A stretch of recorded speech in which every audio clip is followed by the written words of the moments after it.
My fingers froze mid-scroll, a wave of heat rushing from my chest to my face as my sister's Instagram post filled my phone screen. There she was, lounging on a pristine Hawaiian beach, designer sunglasses perched on her head, holding a blue cocktail garnished with a tiny paper umbrella. The caption read, "Living my best life. Number hashtag no regrets hashtag treat yourself." I might have scrolled past it if not for the gold card glinting in the corner of the photo. The same distinctive card design I'd been searching for all week. My lost card, the one connected to my business account. 3 rapid notifications pinged my phone. Fraud alerts from my bank. $13,421.88 in new charges. All from Hawaii. All in the last 72 hours. My name is Amanda. I'm 29 and the owner of a digital marketing agency. This is the story of how I reclaimed my identity from the people who were supposed to protect it. Everything okay? My assistant Natalie glanced up from her desk. I hadn't realized I was standing, my coffee mug tilted dangerously in my hand. "No," I whispered, turning my phone to show her the image. My sister just charged over $13,000 to my business account for a Hawaiian vacation. Natalie's eyes widened as she scrolled through the photos. "But didn't you open a completely different card for your mom's medical expenses?" "Exactly." I set my mug down carefully, my hands suddenly too unsteady to hold it. That card had a $5,000 limit. This one, I tapped the gold edge visible in the photo, has no preset spending limit. It's tied to Ellis Marketing Group's operating account. I'd thought the gold card was safely filed away in my home office. I hadn't used it since setting up auto payments for the business software subscriptions last quarter. The last place I expected to see it was in my sister's manicured hand, 4,000 miles away on a beach in Maui. My phone buzzed again, a text from my sister, Bethany. "Thanks for covering my vacation. The resort is amazing. Don't worry, I only spent about $100,000. You can afford it with your fancy business. Love you, kiss." The office suddenly felt too small, the air too thin. I grabbed my laptop and jacket. I need to check something, cancel my afternoon calls. 20 minutes later, I sat in my parked car outside my mother's condo. My laptop balanced on the steering wheel as I logged into my business account. The charges were even worse than the alert suggested. Not $13,000, over $97,000 in just 5 days. First-class flights, luxury resorts, designer boutiques, spa treatments, all neatly time-stamped and geotagged to Maui. But here was the detail that made my stomach drop. These weren't just random purchases. Each transaction had required my business, EIN number, and security verification. Someone had methodically gathered all my business credentials and deliberately used them to authorize these charges. I forced myself to breathe as I dialed my mother's number. She answered on the first ring. "Amanda, is everything okay?" "No, Mom, it's not." "Bethany's in Hawaii spending money on my business card. Did you know about this?" The pause lasted 2 beats too long. "Oh, that!" Her voice dropped to a whisper. "She said you gave her permission to use it, for everything she's done helping with my recovery." I pressed my forehead against the steering wheel. "Mom, I opened a separate card specifically for your medical expenses." "You know that. I never gave her permission to use my business account." Another pause. "Well, she must have misunderstood." "Misunderstood? She's posted 17 photos bragging about spending my money." "Amanda, don't exaggerate. It's just a little vacation. Besides, after everything you've achieved while she's struggled, don't you think she deserves something nice for once?" That's when I heard it. The familiar rustle of papers being moved, the soft click of a purse clasp. My mother was looking for something. "Mom, what are you doing?" "Nothing, dear." "Do you have my card?" The silence stretched out between us. Finally, "I thought it was the one you gave me for prescriptions. It has Ellis on it." "That's my business name, Mom. Ellis Marketing Group, not our family name." My voice cracked. "How did Bethany get it?" I might have let her borrow it. For emergencies. I keep them both in my desk drawer. She must have taken it when she was helping organize my paperwork last month." I closed my eyes, letting the betrayal wash over me fully. Not just my sister, but my mother, too. The two people I'd reorganized my entire life to support after Dad died. I'm coming over. 15 minutes later, I stood in my mother's kitchen, the same kitchen where I'd spent countless Sundays helping her with bills since her arthritis made writing checks difficult. The same kitchen where 3 months ago I'd sat down and explained that I was opening a credit card specifically for her medical expenses. "Where is it?" I kept my voice steady. My mother's eyes darted to her purse on the counter. I reached for it, but she moved faster, snatching it away. "Amanda, you're overreacting. Bethany deserves a break after everything she's been through." "What she's been through?" "Mom, I'm the one who's been paying your mortgage for the past year. I'm the one who drives you to every doctor's appointment. I'm the one who opened a credit card specifically for your medical bills. And now you're throwing it in my face?"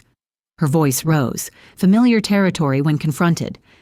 "After everything I've done for you girls." I took a step back, suddenly seeing with perfect clarity the dynamic I'd been trapped in for years. The responsible daughter, always expected to give more, never allowed to question why. "Mom, give me the card." She clutched her purse tighter. "Bethany said you wouldn't understand, that you've always been selfish with your success." The words hit like a physical blow. I'd started my business from my bedroom 4 years ago, working 80-hour weeks while also managing my mother's care after her diagnosis. I'd given Bethany money for rent 3 times in the past year alone. I'd covered Mom's property taxes when she forgot to budget for them. Without another word, I turned and walked to the door. "Where are you going?" My mother's voice followed me. "To call my lawyer." It wasn't an empty threat. Back in my car, I called Maya Hensley, the corporate attorney who'd helped me establish my LLC 2 years earlier. "Amanda, good to hear from you. How's business?" "Not good, Maya. I need your help with fraud, family fraud." To her credit, Maya didn't miss a beat. "Tell me everything." For the next 20 minutes, I laid out the situation: the discovered card, the Hawaii charges, my mother's reaction. When I finished, I expected shock, perhaps even sympathy. Instead, she asked, "Civil or criminal?" The question hung in the air. Until that moment, I hadn't fully processed that what my sister had done wasn't just a family betrayal. It was a crime.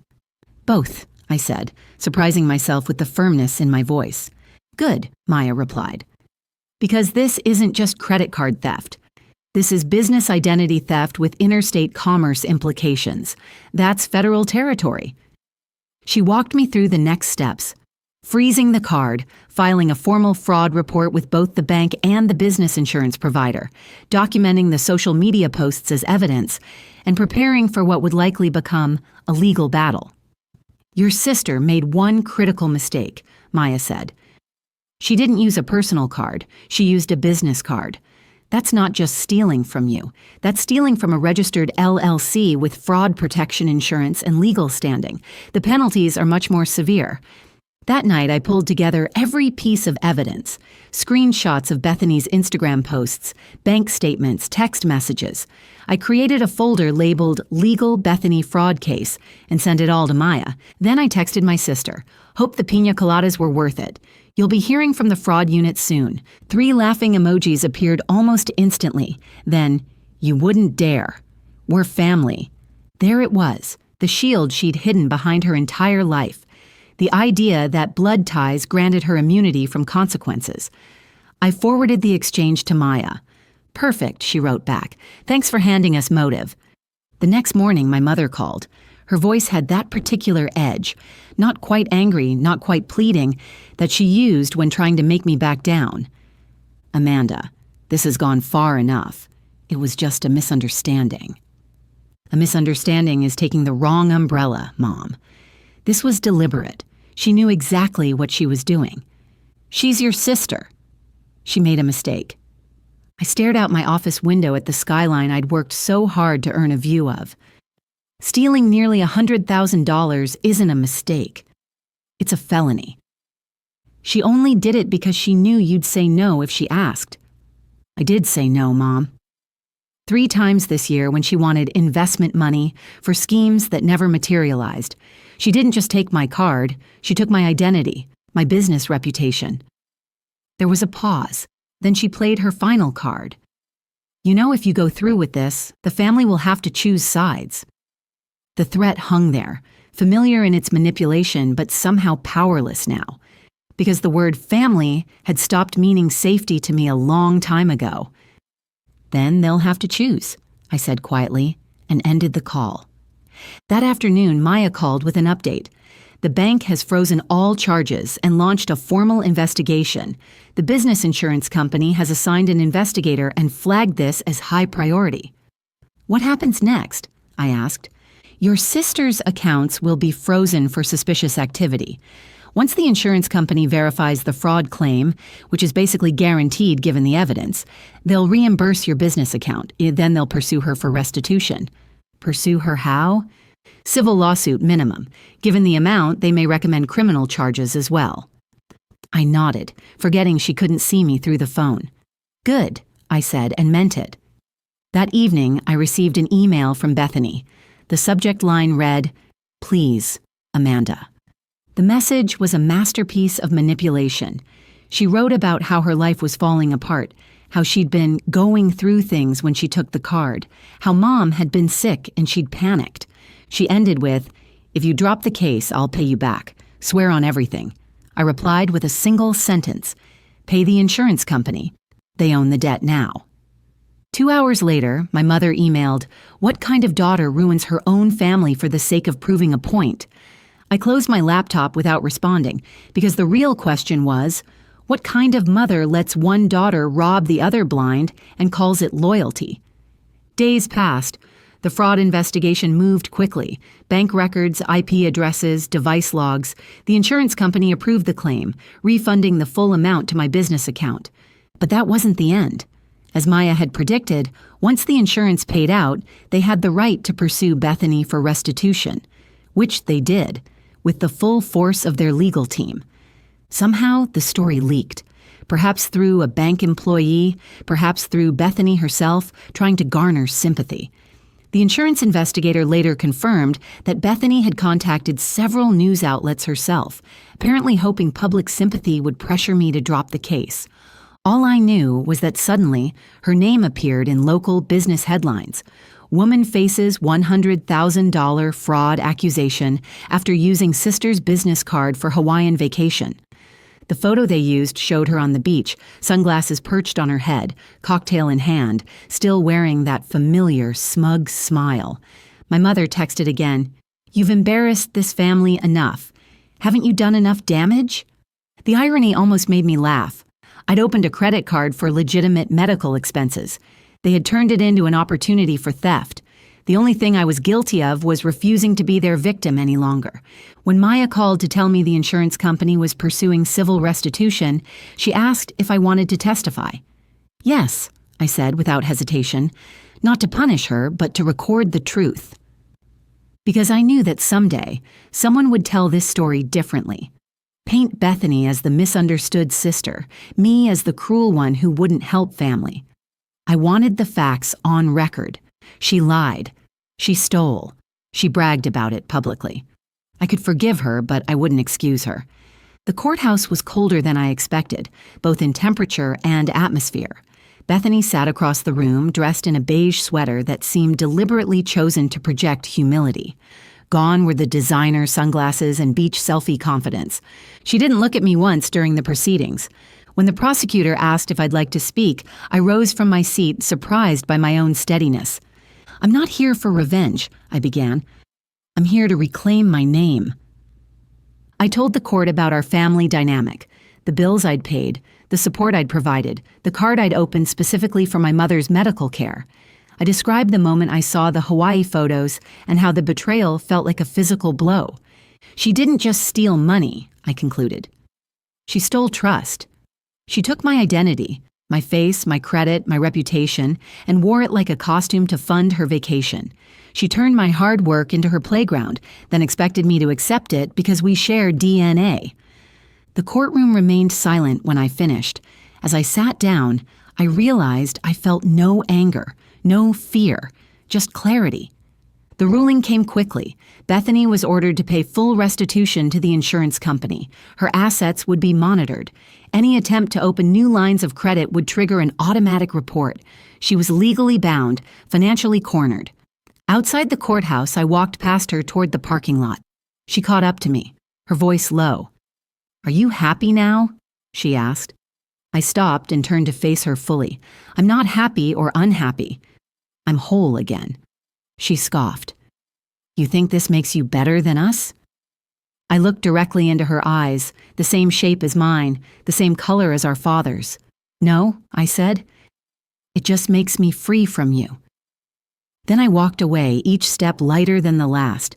That night, I closed the final tab on my laptop. Fraud reports, bank statements, insurance claims. I clicked Archive on the folder, then opened a new one labeled Boundaries Do Not Cross. The weeks that followed were remarkably calm. No more emergency calls, no more guilt-wrapped requests. I blocked Bethany's number and removed my mother from my contacts, not out of anger, but necessity. 6 months later, my mother sent a letter acknowledging her role in enabling Bethany's behavior. But we've maintained our distance, speaking only occasionally on holidays with clear boundaries in place. Because healing isn't a door you open for guests who set your house on fire. The insurance refund arrived in my business account. I used part of it to hire a financial advisor and implement stricter security protocols. Maya helped me issue a formal statement to clients explaining the situation, which actually strengthened relationships as they appreciated my transparency and resilience in handling the fraud. I set up alerts for even the smallest unexpected charges. I'd learned that betrayal doesn't always wear a disguise. Sometimes it wears your last name.